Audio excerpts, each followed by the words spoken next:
Welcome back, everybody. Today, I'm beginning a new series where I'm going to be covering every single team in the league. I'm going to speculate what the future holds for every organization. Specifically, I'm going to look at where that organization might be 3 years down the road. If you're new here, then be sure to subscribe and to leave a like. Today, we are beginning with the Arizona Coyotes. The Coyotes franchise is clearly a team that hasn't had very much success during their existence. This organization is even facing the potential of relocating altogether. Me personally, I would hate to see it because I truly believe the best Coyotes chapter of all time is just around the corner. The Coyotes had some hype around them during the 2019-20 season, where we saw them even add in a high-end playoff rental at the time in Taylor Hall. However, Arizona lost in the first round that season and has been in a massive rebuild ever since. In this day and age, the Coyotes are led by an underrated superstar winger in Clayton Keller. That's right, I would label him as a superstar. Keller put up 86 points in 82 games last season. He went on a tear in the late stages of the season where he had 25 points in 20 games played. Keller is just about to turn 25 and is on a bargain of a contract at $7.1 million per season for the next 5 seasons. Keller, without a doubt, is the biggest building block for the Coyotes. Speaking of building blocks, Logan Cooley, who was drafted 3rd overall in the 2022 draft, is looking like a legit #1 center in the making. Just his elite creativity and amazing offensive ceiling should have plenty of Coyote fans super excited. If Keller is already finding so much success with the lack of elite talent around him, imagine what he could do once Cooley arrives to be his center. Are there many players on the current roster that are likely going to be here for the long run? It is hard to say. Keller, of course. I would say J.J. Moser has what it takes to be a big piece moving forward. We saw Barrett Hayden take a big step last season, and he'll likely get another big opportunity next season. Then you have guys like Nick Schmaltz and Lawson Crouse. Schmaltz is signed for the next 3 more seasons, and Crouse is booked for another 4. I think it's a 50-50 chance they stay or go, depending on how many more times the Coyotes participate in selling during the trade deadline. I would say those guys could potentially get dealt down the road, and it would be something worth exploring. The Coyotes can't thank the foolish Vancouver Canucks enough for taking Oliver Ekman-Larsson and Connor Garland off of their hands in exchange for the 9th overall pick in 2021, which would end up being Dylan Guenther. This elite young winger will certainly be a building block for Arizona moving forward. This Coyotes team is coming along more than some people do think. The Coyotes also had a Calder Trophy candidate in Matias Maccelli. Last season, he was excellent. So beginning in the 2024-25 season, Arizona will have Keller, Cooley, Guenther, and Maccelli in the top 6. Now that's a promising direction. The Coyotes also are wealthy when it comes to salary cap space, currently sitting at $16 million, though they do need to sign the RFA in Matias Maccelli. So you consider that and the fact that the salary cap will rise as they transition into their competitive state, this team is well onto something great. This team also has a massive load of draft picks. Just look at all of these. This is crazy. Loads of 2nd-round picks. If Arizona misses the playoffs another time or 2, then that wouldn't hurt at all in my opinion. Add in another top 10/15 pick or 2, and you're locking up an extremely bright future. The Coyotes are going to be able to strike at the right time. They have the cap space. They have the deep prospect pool and loads of draft picks. When the Coyotes are ready, they're going to buy and likely trade and sign high-end players to fill in the remaining holes wherever they may be on their roster. The Coyotes added 2 very promising prospects in the first round during the previous draft, in Dmitry Simashev and Daniel Boot. Both of their contracts last until the 2024-25 season. So Coyote fans will have to wait a couple of years for them once they arrive, this team is seemingly going to be ready to go when they do get here in Arizona. You have to consider other promising forward prospects who will eventually join the team as well. You got Connor Geekie and Josh Doan, who could be promising pieces to this organization. Now, the D-core is something I believe that needs work. However, it's slowly beginning to take the right direction. I think it's fair to say it'll likely be the biggest weakness for Arizona next season. However, in the future, it should really come together. They recently added in Sean Durzi, who I really like that, and I think they easily won that trade.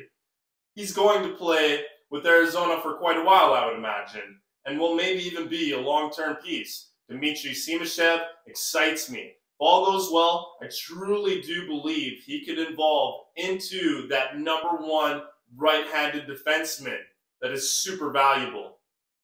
J.J. Moser is going to be there. The Russian Artyom Duda is an exciting recent second-round pick who's gearing up for his first season in the NCAA. Maverick Lamoureux is a massive 6'7" defenseman who should be able to serve as a bottom 4 guy. If you dig into the system, pieces are certainly around. It's just going to take some time. If Arizona has a couple more high picks, then I would say focus on defensemen from here.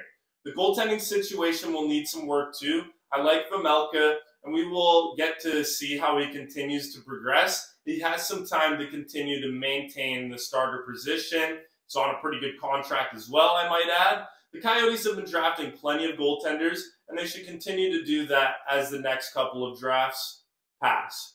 They recently drafted Michael Rabel in the 2nd round this summer, and I think he could potentially be the guy someday. He could be a really good starter for the Coyotes.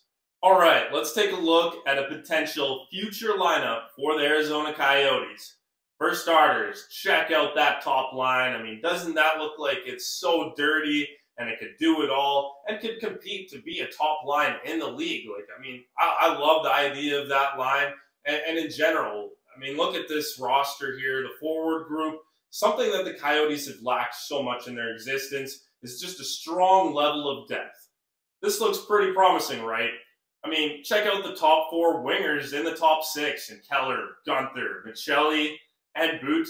It seems pretty legit. Down the middle, we will have to see how it progresses. You would have to hope one of Hayton or Geekie takes a big step and evolves into a true second-line center. However, I can almost guarantee that Arizona is going to make some big trades down the road when they're more competitive. So truly predicting that 3rd line and 2nd line center is tough. As for the 4th line, I do see Doan being as a bottom 6 center. I mean, I could see him being the 3rd line center, but just with the depth here, I've decided to slot him in as the 4th line center. I got Travis Boyd and Jack McBain. They aren't likely to be the future 4th line wingers, but you never know. You can't overly blame me here. It is hard to predict a team's 4th line 3 years down the road. And then you take a look at guys like Lawson Crouse and Nick Schmaltz. That's the thing that I was saying earlier in the video. It's hard to say if these guys actually will stay with Arizona for a long period of time because, I mean, you have to think of all of those draft picks who Arizona could potentially acquire down the road and who will maybe develop very well and end up being somebody who could compete to be in the top 6 on top of already the guys that we know should become top 6 guys. So there's so much that could happen with the Coyotes. So we're just going to have to see what happens with Crouse and Schmaltz, right? The decor actually looks pretty awesome. Imagine a Russian pair of Simashev and Duda. That sounds pretty exciting. Having Moser on the 2nd pair would be a big strength. I think down the road, Lamoureux will likely become a 3rd pairing guy. But if he can actually be good enough as a 2nd pair guy, then that will be huge for the Coyotes. If Durzi sticks around for a long time, then having him in the mix would be great. As for Soderstrom, he hasn't really developed the way I have wanted him to. I still see some good potential in him. You can't write him off just yet. I'm rooting for him to be something. Again, expect big trades. It's likely Arizona makes a splash or 2 down the road to add in something very special to the blue line. The thing that matters the most is the Coyotes have the pieces in the making to actually build a special decor. It's looking pretty good. We've got Robble as the starter. I like the idea of that. His development just has to go the way that we want it to go. He should become a pretty good starter. Then you got Vejmelka as the backup. Now, that's the big question mark for me because, I think it's a huge strength if this could be Arizona's duo down the road. But the thing is if the Coyotes miss the playoffs another time or two, then I see Vejmelka being this huge trade target. Like, a lot of people are going to want to go after him, and teams might offer so much, an offer that the Coyotes can't turn down. And that might happen with Vejmelka someday. So I'm not 100% sure if he'll actually be the backup down the road. We'll just have to see what happens there. So what's next for the Arizona Coyotes? Well, the Coyotes had a stretch where they were 6-0-2 during the late stages in the previous season. The Coyotes might just surprise some people this season. They added in Jason Zucker and Alexander Kerfoot via free agency. They traded for Sean Durzi. I like that acquisition. This team clearly wants to take those proper steps and become more competitive as each season passes by. I see the Arizona Coyotes missing the playoffs next season, as I would label their status as rebuilders. However, they are extremely hopeful. And by year 3, for the 2025-26 season, we may actually see a dangerous young Coyotes team that is in the stage where they are about to begin a lengthy, successful chapter that involves plenty of years where they are seen as playoff contenders. So there you have it. It's a very bright future for the Arizona Coyotes. If you're super excited for the future of the Coyotes, then be sure to leave a like. I also want to give a quick shout out to my good buddy who helped me with a bunch of valuable information. You can follow him on Instagram at Coyotes Network. He also writes articles for the Hockey Writers. So I'll be sure to leave one of his articles in the description below. I'll leave a link. He wrote an article about the top 10 prospects in Arizona, and you're going to want to check that out.